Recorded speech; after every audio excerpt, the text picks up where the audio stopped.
பீகார்ல விஜயண்ணாவை விட அதிகமா செல்வாக்குள்ளவரா நம்ம பிகே இருந்திருக்காரு போல. இப்பதான் நிறைய வீடியோக்கள் சோசியல் மீடியாக்கள்ல வெளியாயிட்டிருக்கு. சும்மா விஜய்க்கு வர கூட்டத்தை விட பிகேவுக்கு எக்கச்சக்கமான கூட்டம் வருது. அது மட்டும் அல்லாம விஜய கூட நெருங்க முடியாது. 10 பவுன்சர் 20 பவுன்சர் கூட இருப்பாங்க. பட் பிகே தனியாளா அதுவும் கார் மேலே உட்காந்துருக்காரு. அவரை ஒவ்வொரு ரசிகர்களா ஏறி அவர் மேலே உளுந்து ஃபோட்டோ எடுத்து என்னென்னமோ பண்ணியிருக்காங்க. மனுஷன் பாவம் எல்லாத்தையும் சகிச்சுக்கிட்டு இருந்திருக்காரு நம்ம சிஎம் ஆயிடலான்னு. கடைசியில் அவருக்கு ஒரு சீட்டு கூட வரல. 236 இடங்களில் டெபாசிட்டே காலி. 238 இடங்களில் போட்டிகிட்ருக்காங்க. 2 இடங்களில் மட்டும் டெபாசிட் கிடச்சிருக்கு. அதுவும் ஒரு இடத்துல கூட ஜெயிக்கலை. ஆனால் இவ்வளவு கூட்டம் வந்தது.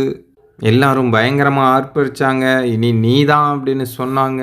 ஆனால் கடைசியில் ஒரு வியூகம் வகுப்பாளருக்கே இந்த நிலைமையா அப்படின்னு இப்போது எல்லாரையுமே பிரசாந்த் கிஷோரை பற்றி பேச வச்சுருக்கு இந்த விஷயம். ஆனால் இதெல்லாம் பார்க்கும்போது நமக்கு இன்னொருத்தர் தான் ஞாபகத்துக்கு வராரு.